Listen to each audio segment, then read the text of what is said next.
Hello, everyone. Welcome you back. I hope you're doing well and you're all set to evaluate yourself. Yes, I hope you have, turn off all your distractions. Phone is on the silent mode. You have, take down a special time for your evaluation just so that you know your flaws and you can work on yourself to be your best version, right?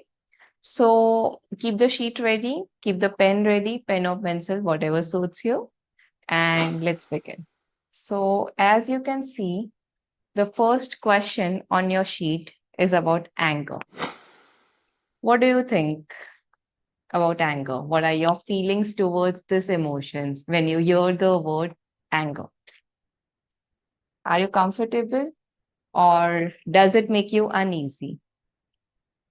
Are you at peace or you're anxious? So on your sheet, on the left-hand side, there are, the lower extremes, and on the right-hand side, there are happier extremes. So on the left side, there are, one, the closest near the one number on the scale. So that means you have to work more on it. And on the right side, it's the positive extreme, and you have to work less on it or continue being that way. So you can see I get angry again and again is on your left. Then there is a scale from 1 to 5. And then we have I never get angry on the right. So let's discuss the situations in between. And whenever you feel that this is you, please don't wait for, to listen to the other situations and then decide. You have to keep your subconscious mind active and not let your conscious mind dominate you while this evaluation. Also, do remember not to think about your husband, your friends, your neighbors. This is just about you. This is for you and your baby. For the scale number one, those who have no control over their anger, think no further. If you think you are moody or people say they need to check your mood while before talking to you, then you are at number one. Such people get angry again and again and they are under constant irritation and they are frustrated. So those people are at number one. If any of one connects with this situation, please circle at number one. Don't wait to listen to other situations. Those who get angry only on the mistakes committed by you. So if you commit some mistake, you're angry, but you're not angry on mistakes committed by others. So you're basically very harsh on yourself and you always get angry when you commit any mistake. Then you can circle number two. If you get angry on mistakes committed by others all the time, or be it small mistake or a big mistake, then you can circle number three.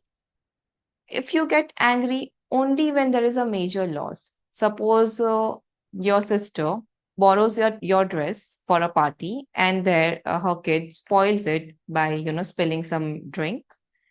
So it's just a major loss. The dress is irreparable and you just have to discard it. But then it was just a dress. So, and you don't get angry.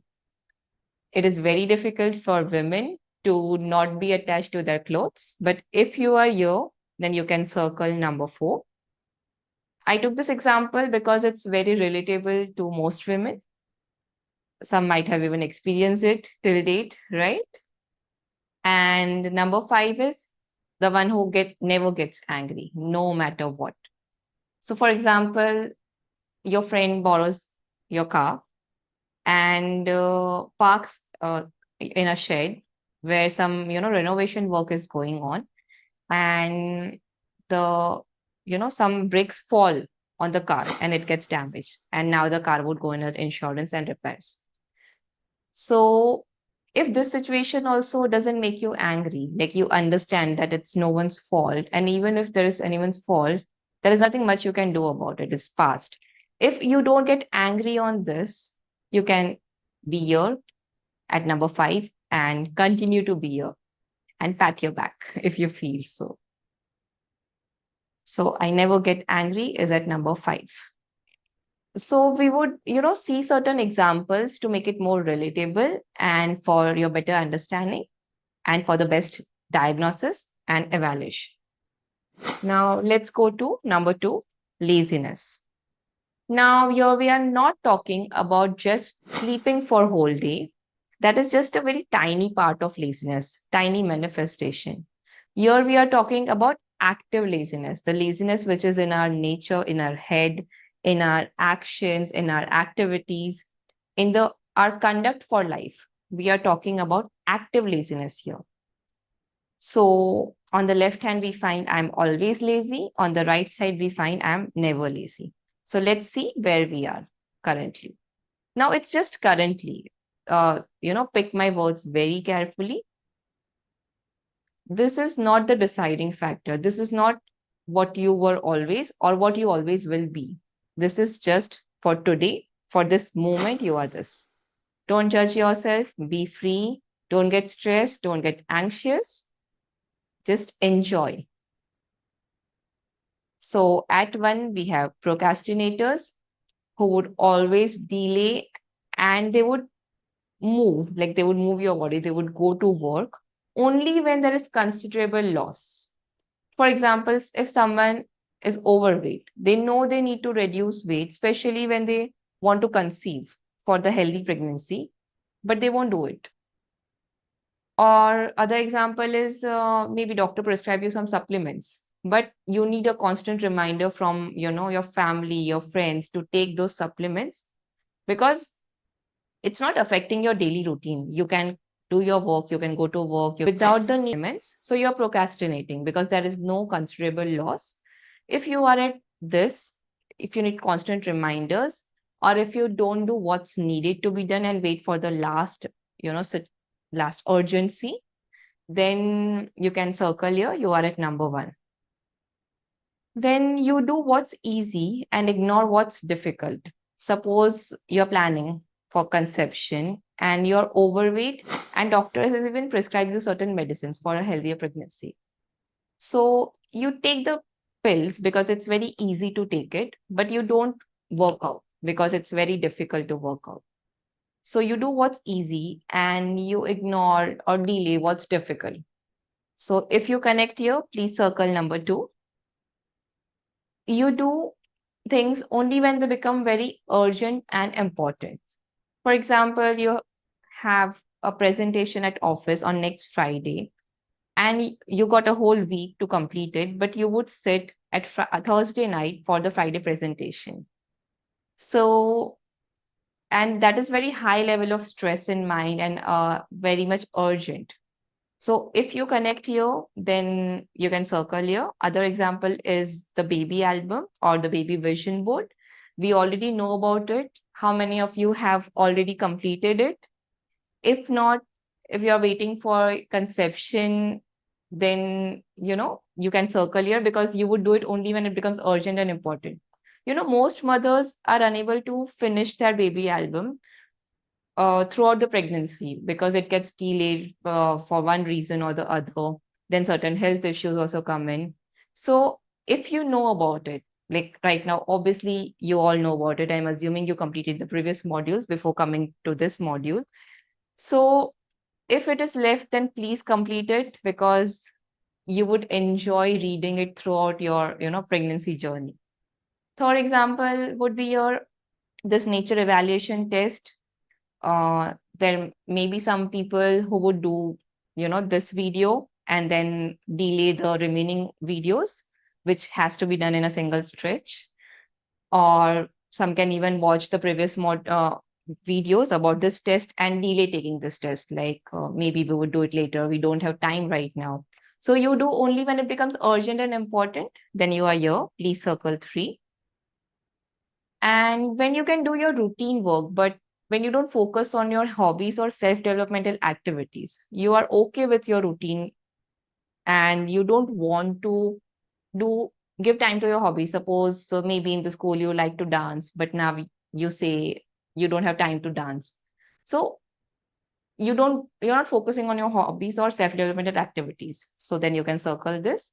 Number 5 is there is no laziness. They are ready for everything. They make time for their hobbies and for their self-development, for their growth.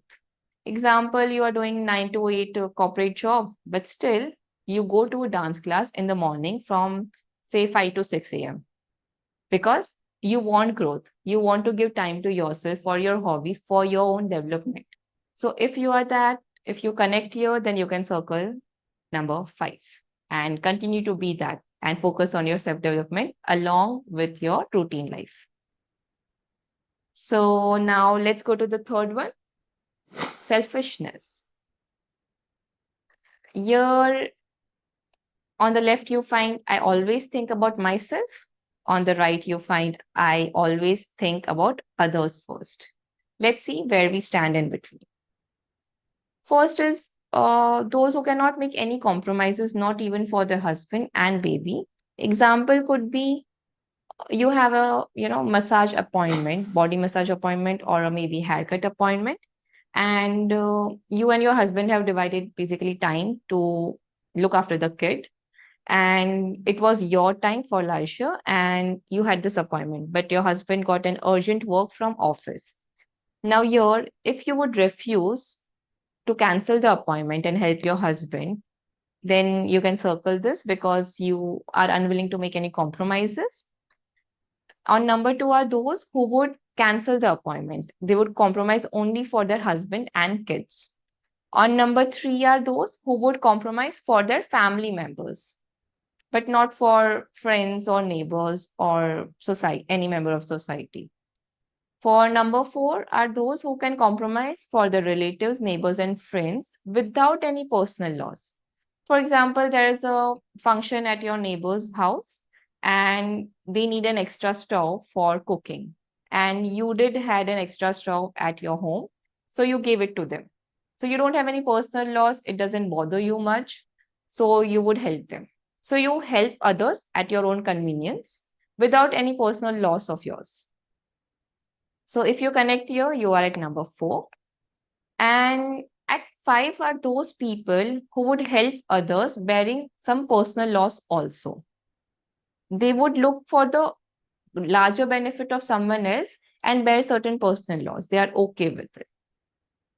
So, for example, if you are at some doctor's clinic and you see someone else, maybe elderly or kid, is more in trouble, so you allow them to go before you.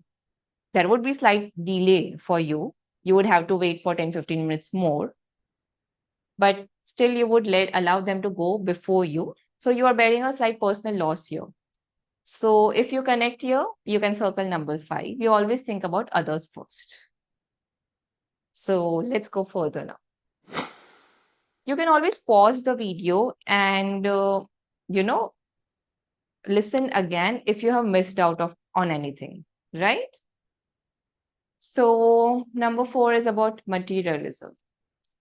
On the left, we find I'm attached to materialistic things. On the right, we find I'm attached to people. What do you think? How does it trigger, what emotions it trigger in your mind when you think about materialistic things? Happy emotions or uneasy emotions? Peace or anxiety? Do watch your emotions also while you go through this test. So at 1, we have people, those who are attached to the worldly things. They are very moody and very grumpy. Example, you go to a cafe with your friends and you had already planned that you would, order a particular dish. Now that dish was not available, unfortunately, at that occasion, and your mood was completely off, and you stayed there with the mood off, or maybe you even left the cafe. So you are too much attached and carried away by the worldly things, then you are at number 1. On number 2 are those whose happiness are dependent on the worldly things, like clothes sharing. They cannot share their clothes. They are too much attached on their own possessions. So they're not too moody, but then they cannot go out of the way or share their things with others. If someone asks you for sharing your clothes, you would refuse.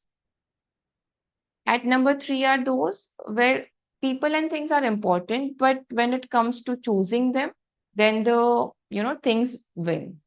For example, your cousin's wedding has been planned but somehow they are going through a financial crisis and they are unable to buy, invest in the bridal wear. So they ask you for borrowing your bridal wear, and because you are too attached to your possessions, you refuse to them despite knowing their financial situation. So if you connect here, then you can circle at 3. At number 4, people are more important than things for such people. So in the above example, if you readily share your bridal wear happily without any grudges or without any hesitations and irritation, then you are at 4 because you value people more than your possessions. At number 5 are those who don't have any sense of ownership. The quality of things doesn't affect them at all. They can live in tent, they can live in any house, they can use any mobile. They don't really care about it, about the materialistic things. They just live in the moment. They enjoy life, they celebrate it, and materialistic things doesn't bother them. They are more into celebrating and sharing experiences with people rather than being too much attached to things. So if you are here, you can circle number 5. Now we talk about jealousy at question 5. On the left, we have I get jealous of others easily. And at right, we have I'm happy with others' happiness. So people at number 1 want everything exclusive. So whatever is very exclusive, unique, and rare, they would want it, they would spend extra. And it's above the likes. Like the likes and dislikes are irrelevant. Even if they dislike that thing, but they would still buy it because it's very rare and unique and no one else possesses it. For them, it's very important that whatever they have is unique and no one else should possess it. So if you connect here, you can circle 1. It can be watches, clothes, handbags, cars. So if you find here, if you want everything exclusive just for yourself, then you are at number 1. For number 2 are those who need good things, and you are okay with it if others possess the similar things. So you're okay with others having the similar possessions, but you should have good. You should have better. So you are in a party, you are wearing a jumpsuit, and even your friend is wearing a jumpsuit, but she gets more compliments. Her jumpsuit suits her more, or maybe it is of superior fabric. So she gets more compliments, and it has affected your mood. If you have received more compliments, then you are okay. But if someone else is the, show stealer, then you have issues. And if you connect here, you can circle number 2. So there are botherations on others' better possessions. So in the above example, your mind is stuck and you totally, uh, their mood is completely off, and you ask her about the dress, and then you decide I would go to shopping there, and your mind is stuck. And the people are at number 2, they literally leave the party because they can no longer take someone else having more compliments or better possessions. At number 3, you don't leave the party, but your mind is stuck and your mood is just completely off for that day. At number 4 are those people who are neutral. There is no comparison. For example, you have a decent phone and someone else has a better phone, or maybe the most expensive phone in the market. And you don't compare. You are okay. Like it's just a phone and you don't really think about it. So if you connect here, please circle number 4. And people at number 5 are genuinely happy for others. For example, you have your goal list that you want to buy a flat near the river, and you are working for it, and your brother in the meanwhile buys a penthouse which is near river, like which has a fine river view. You don't feel jealousy, you are genuinely happy for him. So if you can do that, if you connect here, please circle 5. Other example is complimenting others. Women mostly, it's very hard to find women who compliment other women on their clothes, jewelries. Everyone generally wants the best for themselves. And if someone else has better, they have certain element of discomfort. So if you can genuinely be happy for others, genuinely compliment others, then you are at number 5. It's very difficult, but if you achieve it, you would be really happy, free from all the discomforts and inhibitions, and you will feel very peaceful. So here there is a wonderful quote by Zenshin. A flower doesn't think of competing to the flower next to it. It just blossoms. So when you compliment other, it doesn't reduces your beauty. You would only shine. And even they would shine. It doesn't reduces your positive qualities when you appreciate someone else's skill set. Right? So if you're not here, work towards being here. It's a wonderful state to be in. Here we take a, let me just, how is it going till now? Enjoying? Are you able to connect to the situations? You can always write to me on mail, and I would be there to clear your doubts if you have any or guide you better. And till here, I'm assuming everyone is enjoying a lot and getting to know a lot about your own self. And here you can take a short break, and we will start for the next 5 questions in the next video. So, but please do come back. We have to complete in a single stretch. I don't want you to do this sometime later.